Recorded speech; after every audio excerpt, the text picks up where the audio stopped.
que... Bom dia, nós somos um grupo da disciplina de História da América Portuguesa. Nós somos designados para trabalhar os textos e materiais complementares da segunda parte da unidade sobre sociedade e cultura colonial no Brasil. Nós vamos tratar de 3 textos principais, de Silvia Lara, João José Reis e Eduardo Silva, Sheila de Castro Faria, e de alguns materiais complementares que conversam diretamente com esses textos, né? Então, no que se refere a esses primeiros textos, a Thalita vai começar a sintetizar as ideias que a gente teve enquanto debate, né? Que a gente se encontrou algumas vezes e debateu, e agora o propósito desse vídeo é sintetizar essas ideias e de forma que fique melhor, né?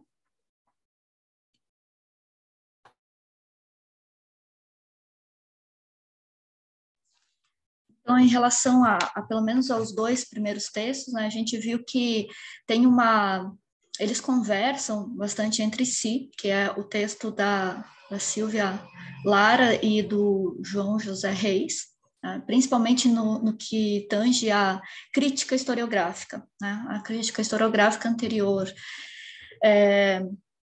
A Silvia, então, ela procura mostrar essa crítica, assim, né, fazendo um exemplo, utilizando das novas metodologias e teorias historiográficas, né, principalmente a história da leitura e a história da bibliografia, mesmo falando que não precisa se ater a essas metodologias, mas que elas são importantes para esses estudos das fontes, né?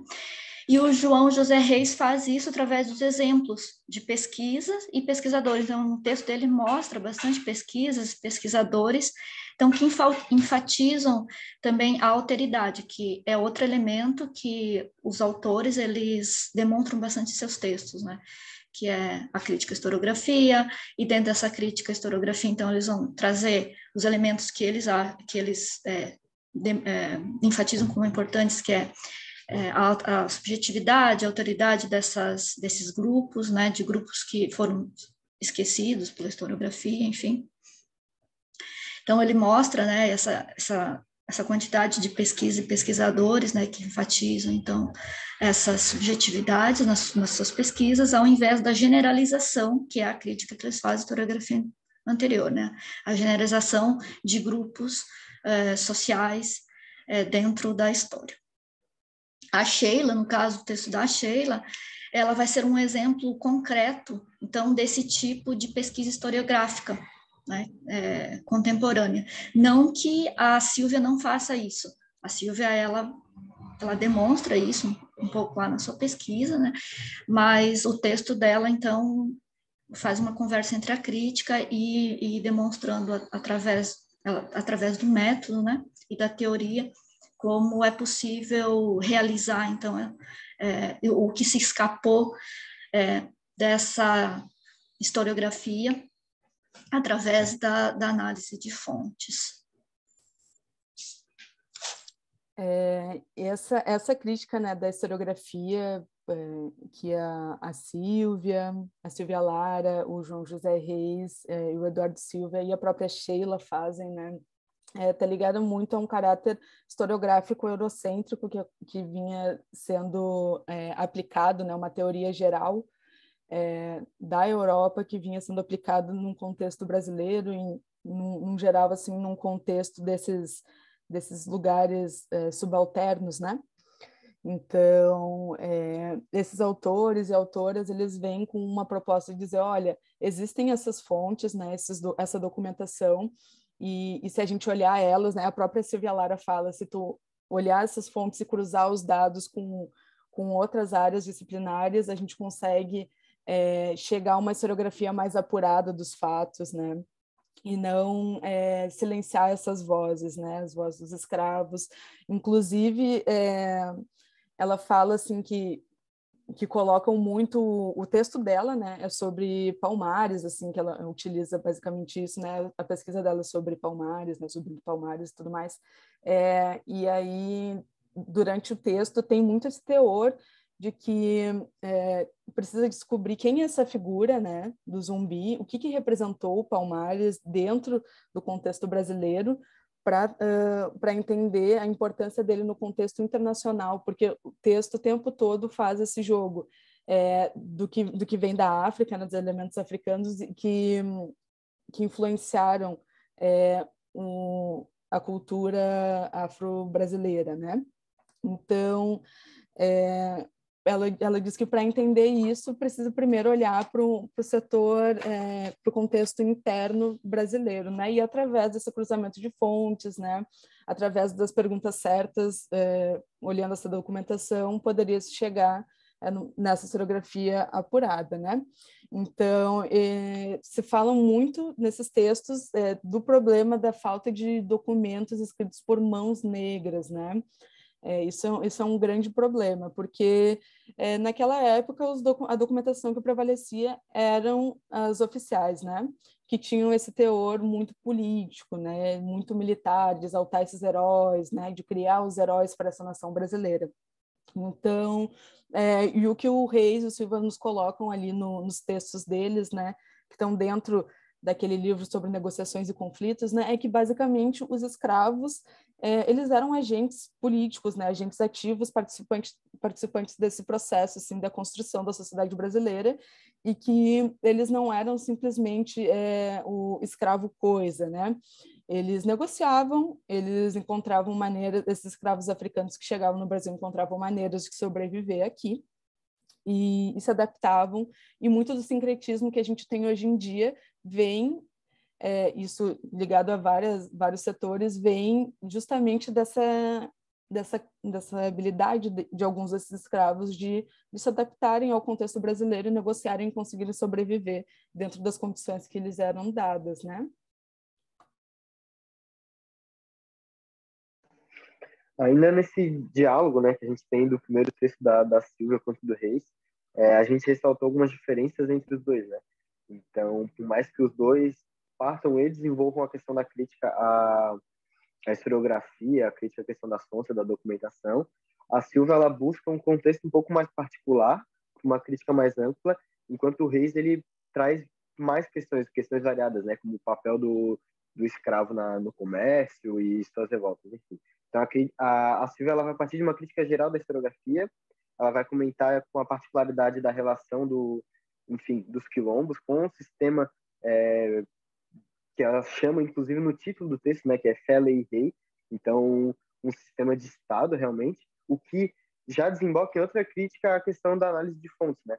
Porque as fontes principais e que ela cita, que eu acho que é uma crônica de 1668 e um relato escrito de 1730 de um historiador que é o Sebastião da Rocha Pita, né? São majoritariamente sob o ponto de vista lusitano, né? Sobretudo daqueles que desejavam algum desejo político, almejavam, enfim, algum posto naquela sociedade. Então, ela vai fazer a crítica em cima dessas fontes de como a gente analisa essas fontes, essa documentação, com a parcialidade que se é dada naturalmente, né? Então, como entender os fatos, como correlacionar eles, sendo que o ponto de vista falado sobre os quilombos, sobre os mocambos, sobre as revoltas, enfim, tinha um propósito político. Já o texto do Reis, né, acho que, como eu falei, ele parte de uma questão mais ampla, ele vai utilizar as fontes para entender o papel, o funcionamento do escravo, daquele que lutava pela liberdade nesse sistema, né? Então, ele pega, por exemplo, um exemplo do papel da atuação econômica dentro do mercado, né, desses escravos que lutavam pela liberdade, mas, obviamente, sem descartar a questão de que eles não eram livres por isso, ou que eles também não desempenhavam um papel hegemônico, digamos assim, né? Mas que ainda assim era um papel de luta, mesmo quando eles tinham uma relativa liberdade, né? Eu acho que é isso mesmo. Os três primeiros textos, eles preparam bastante a gente para poder fazer tanto a conversa e o debate sobre os materiais complementares, tanto sobre os debates entre Gorender, Sidney e Silvia, e tanto o debate entre o Narlock e o Tiago, que, utilizando o segundo exemplo, eu acho que O que, assim, os 3 primeiros textos mostram é que há como eu posso dizer, um problema tanto cultural ou social relacionado ao ocultamento, à generalização e à relativização dos escravos, tanto na historiografia, quando vão e escrevem sobre eles, colocam aquela generalização que eles tentam derrubar, que é ou é uma vítima absoluta ou é um heroísmo épico, e tentam trazer aquilo que eles fazem, como é que eu posso dizer, a sua atuação na história, né? E isso a gente pode utilizar para ver como o Narlock, no seu texto, ele tenta ser bem superficial em relação à utilização das fontes que ele mostra para tentar tanto fazer uma generalização da escravidão, tanto para fazer uma relativização e diminuir o impacto que a escravidão teve tanto na nossa história, tanto no passado, e quanto o impacto que a gente está tendo agora em relação à violência, aos ataques que estão tendo contra os negros, contra outras minorias também. E o Tiago tenta rebater isso, mostrando que não é porque existe essas particularidades que a gente pode esquecer esses pontos, que a escravidão foi uma coisa que impactou tanto milhões de pessoas, né, tanto na África quanto no continente americano, e também que esse debate não pode ser deixado de lado.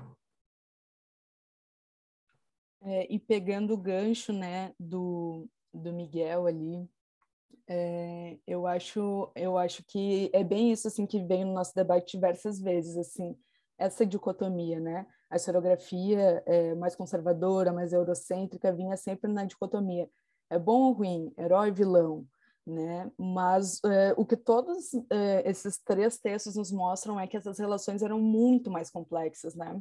E é o que a Sheila nos mostra ali. E elas eram complexas e havia um protagonismo dessas pessoas negras naquela sociedade do período colonial que foi completamente silenciada, que foi o que a Sheila nos mostrou, né? Bom, analisando essa documentação das mulheres forras, né? Essas mulheres majoritariamente africanas, foram vistas, né, que nos inventários essas mulheres possuíam riquezas, né? E aí ela vai explorando no texto dela de onde veio essa riqueza, né? E por que essas mulheres nunca foram tidas como... Porque, segundo a análise dela, o pilar da sociedade no que diz respeito às riquezas eram os homens brancos burgueses e as mulheres forras libertas, né?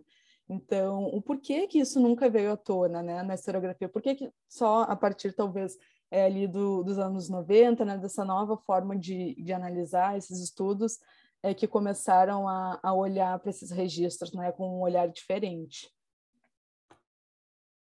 Então, Ana, é bem isso. Até, inclusive, quando ela fala da historiografia, ela diz que tem bastante trabalho, né, sobre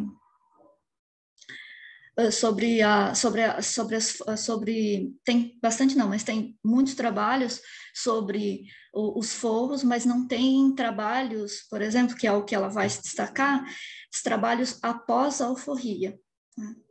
Então, ela mesmo, eu acredito, assim, pelo menos eu vi isso, uma honestidade muito grande no trabalho dela. Por quê? Porque ela cita, inclusive, um próprio artigo dela, onde que ela se vale, nesse artigo, um artigo de 98, onde que ela pesquisa sobre as alforrias, e ela mesmo cita, segundo os trabalhos anteriores, a questão da pobreza, né? Que mesmo os alforriados, eles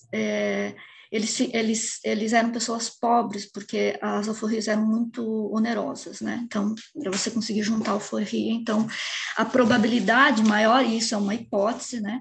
É que essas pessoas ficassem na condição de pobreza. E, enfim, ela cita o trabalho dela como pegando, ou seja, uma hipótese a partir de outros trabalhos, né? E ela diz que a partir do momento que ela faz a análise mais aprofundada dessas fontes, então ela descobre que as mulheres, principalmente as mulheres forras, elas sim adquiriram uma certa riqueza, né? Principalmente aí ela fala muito do comércio, então existia um certo comércio, como que não só as mulheres, mas também os homens, mas principalmente as mulheres conseguiram então e conseguiam fazer um comércio e acabar juntando dinheiro a partir desse comércio. Ela não ignora que essas alforrias também vieram, ou para juntar o dinheiro dessas alforrias, vieram da, entre aspas, simpatia, né, entre os senhores e as mulheres, ou mesmo da prostituição dessas mulheres. Mas ela também chama atenção para não se levantar hipóteses apuradas, né, a partir da análise de uma fonte, como é o caso de afirmar, por exemplo, que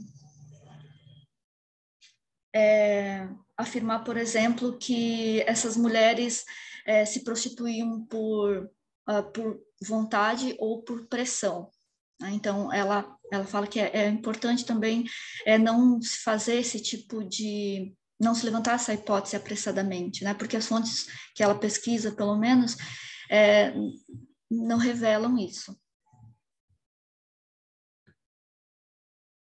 Acho que o texto da Silvia serve até como uma resposta à questão do texto do Narlock, né?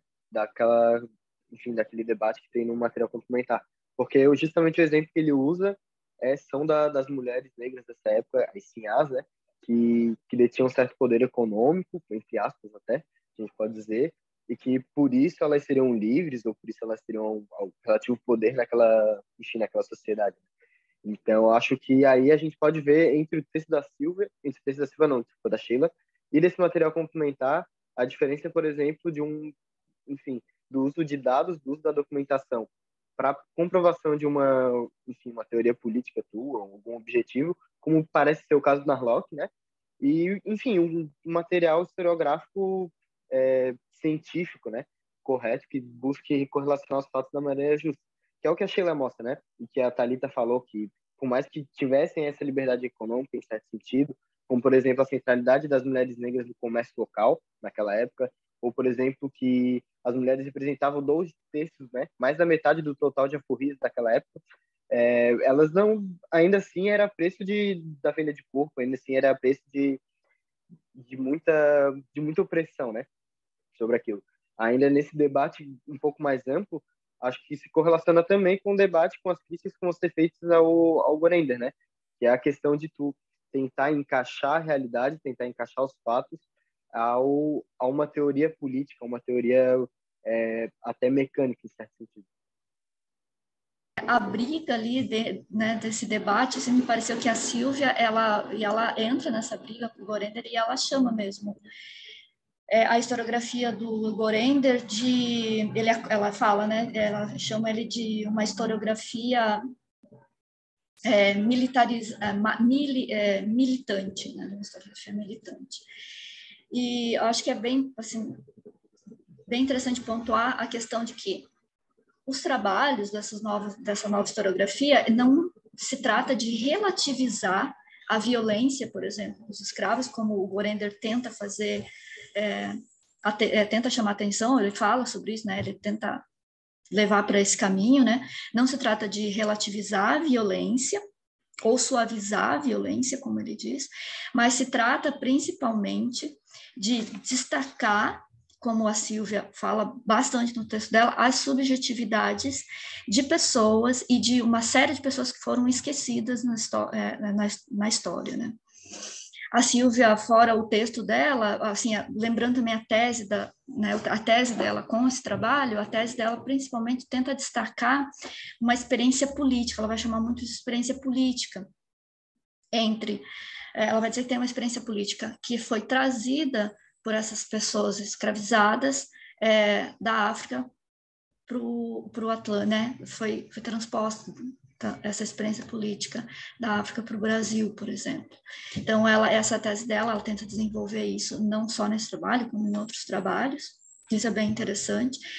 E tem um vídeo que eu assisti sobre ela, enfim, faz uma entrevista com ela, que talvez até um pouco em resposta a essas críticas, e ela enfatiza bastante que, por exemplo, na questão do Palmares, se destaca um quilombo e se destaca algumas pessoas, né? E ela diz que o trabalho dela procura não apagar essas pessoas que foram destacadas, mas sim trazer à tona novas pessoas, mais pessoas, outros nomes, e ela fala isso enfaticamente, né? A gente procura dar nomes, né? A nova historiografia procura dar nomes a essas pessoas, né? Nomes a quantidade de outras subjetividades que não aparecem na historiografia tradicional. E enfatizar, no caso da Sílvia, os demais quilombos também. Eu acho legal, assim, para fechar o debate, falando sobre o primeiro texto, uma coisa que eu acho que é bem importante também é sobre como ela analisa as 3 fontes e mostra os resultados que a gente também pode utilizar para ver os outros trabalhos.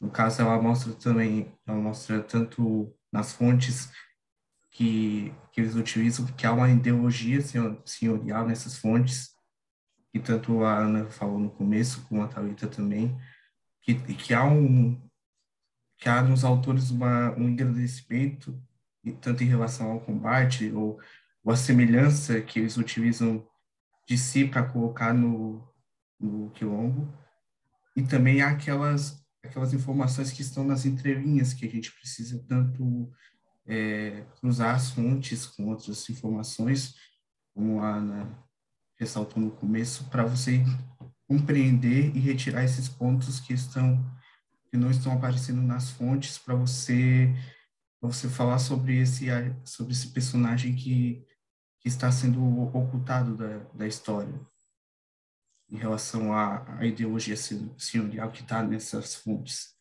Acho que isso é um ponto interessante a gente tratar, porque aí, com isso, aí pode se falar sobre a proximidade que há com os reinos africanos, que a Thalita traz.